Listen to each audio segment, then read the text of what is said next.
Have you ever had that feeling, like you're just guessing? Hmm? Especially when you're pouring money into something like paid ads. You're trying, you're spending, but are you actually hitting the mark? Or is it just vanishing? Yeah, flying blind. This is a really common frustration.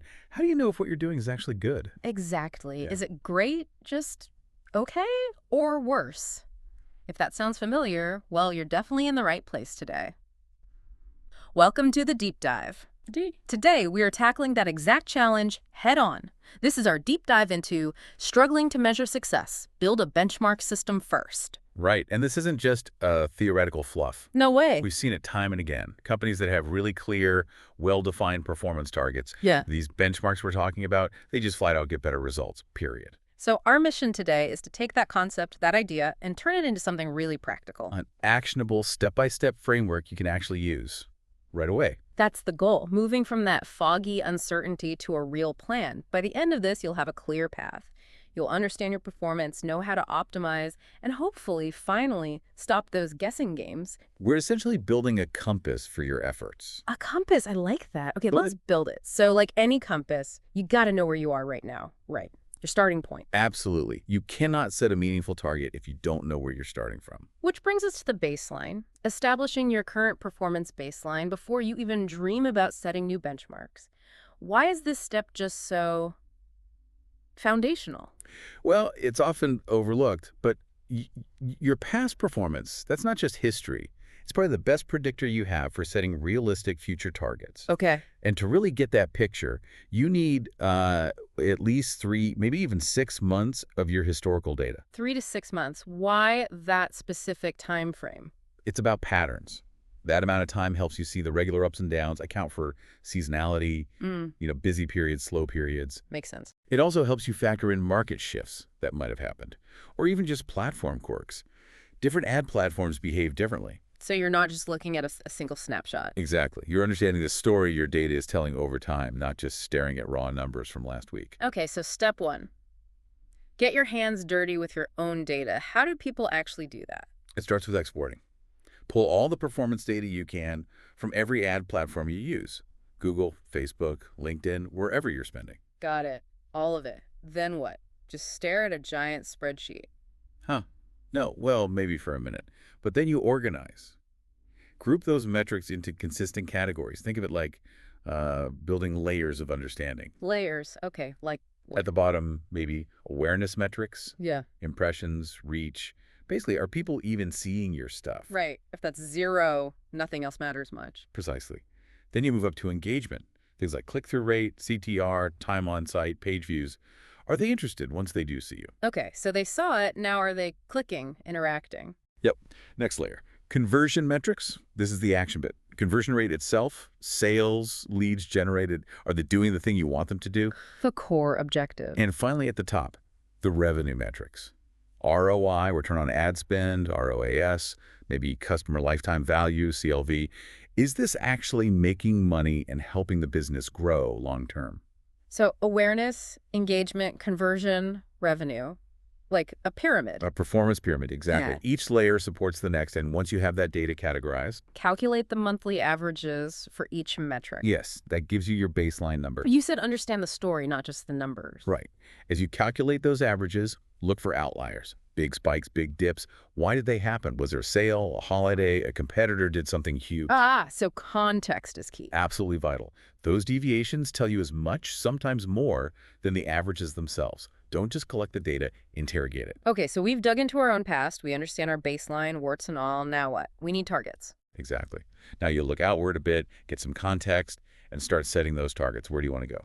Let's talk search ads first. Google ads, for instance. Okay, so for search, CTR click-through rate is a big one. You might hear an industry average like, say, 3.17%. Right, something to aim for.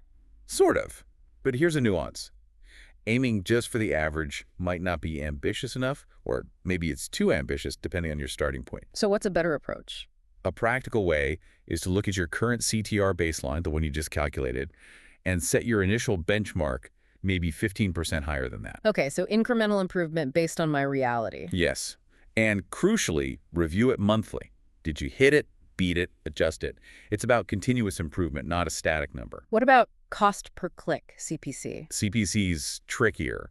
Industry averages exist, but they matter less than your profit margin. Profitability. Yes. Research the averages for your sector, sure, but then set maximum CPC thresholds based on what you can actually afford to pay per click and still make money. Factor in your customer lifetime value, too. Yeah. How much is a customer really worth over time? That tells you how much you can reasonably spend to acquire them. Got it. And conversion rate. Again, averages give context. E-commerce might average around 2.86%, B2B services maybe 2.54%. But like CTR, focus on progressive improvement. Small steps. Yeah, maybe set targets in small increments, like aiming for a 0.3% improvement initially.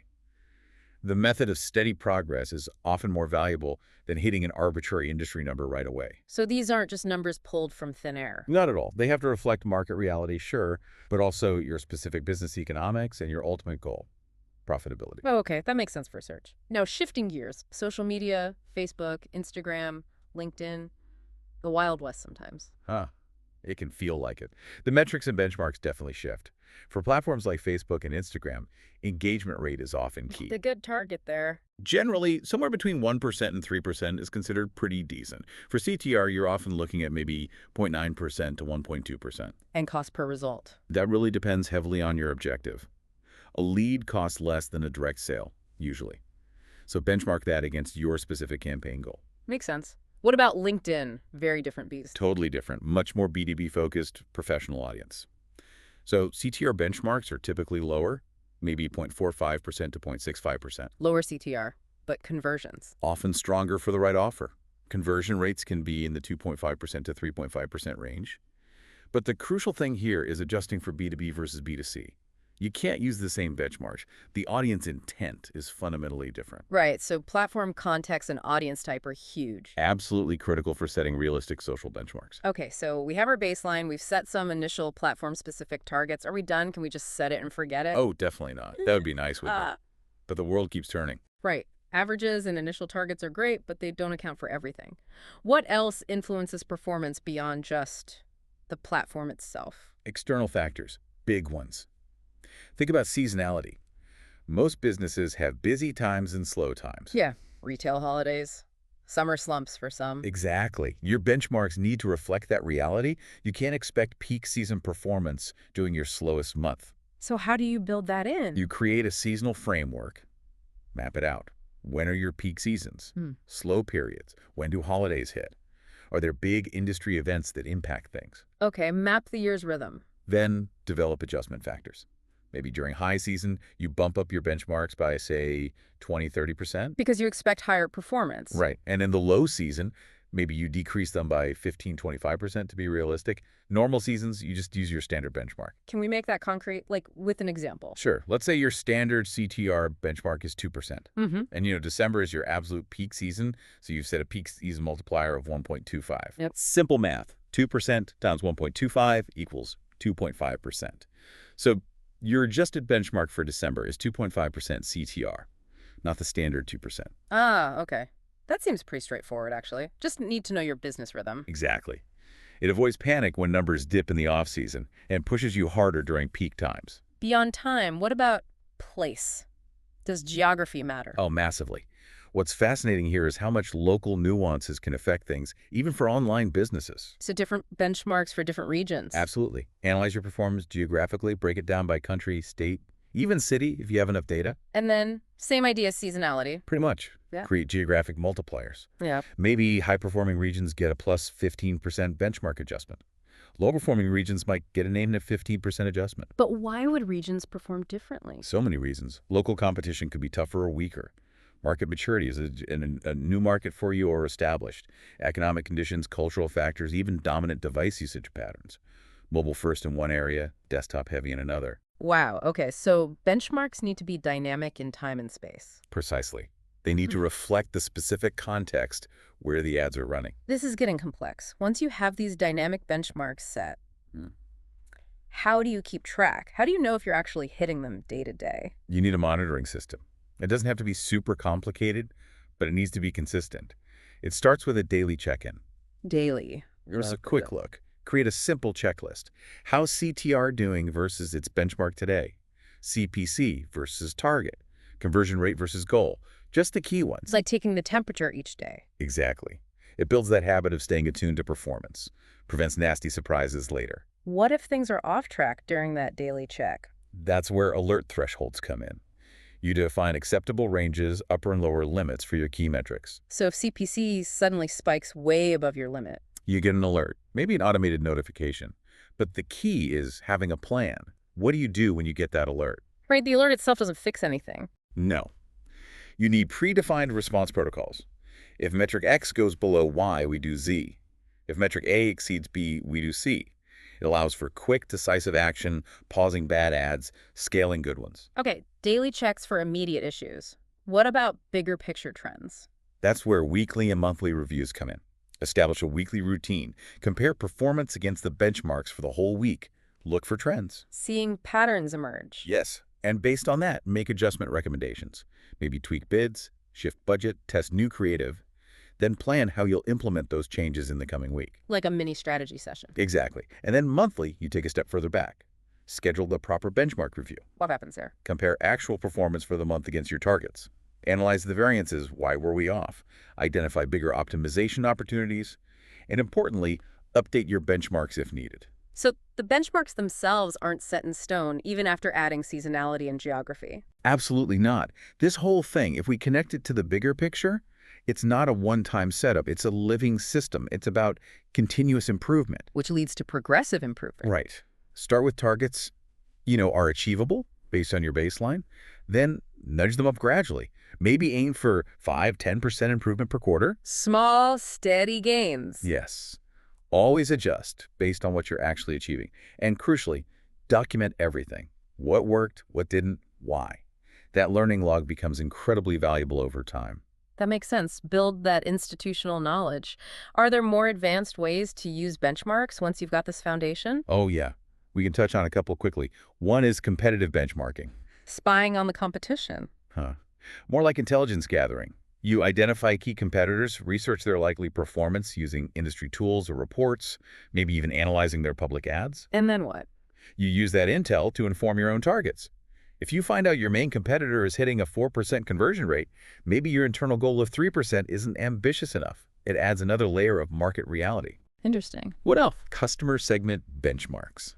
This is powerful. Oh, yeah. You define your key customer groups, maybe based on demographics, behavior, purchase history. Okay. Then analyze how your campaigns perform specifically for each segment. And set unique benchmarks for each one. Because what works for new customers might be different than for loyal repeat buyers. Tailoring targets to the audience. That sounds smart. It allows for much more nuanced optimization. Okay, this all sounds great in theory, but putting it into practice, I imagine people run into problems. Oh, absolutely. It's not always a smooth process. There are common hurdles. Like what? What trips people up? One huge one is just data inconsistency. Different platforms reporting things slightly differently, tracking glitches, messy spreadsheets. The final v3.xlsx problem. Exactly. The solution really is standardization.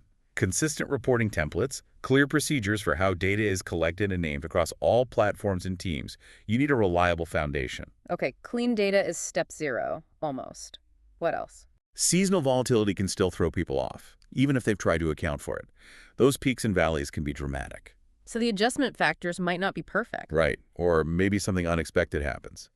The key here is using rolling averages, looking at performance over, say, the last 30 or 90 days to smooth things out, alongside those seasonal factors.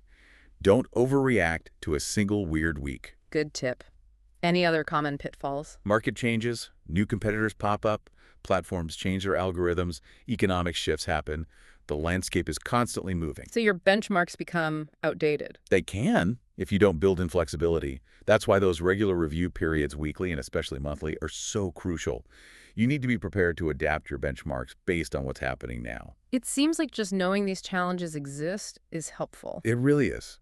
Recognizing them up front means you're already thinking about solutions. You're less likely to get blindsided. Okay, we've covered a lot of ground. From why benchmarks matter, to building the baseline, setting dynamic targets, monitoring. Let's bring it home. What are the immediate, actionable things someone listening can do right now? All right, let's list them out. 1, export your data. Go back at least 3, preferably 6 months, from all your ad platforms. Get the raw material. 2, Calculate your baselines. Figure out those monthly averages for your key metrics, CTR, CPC, conversion rate, ROAS, etc. Oh, your starting point. 3. Set initial benchmarks.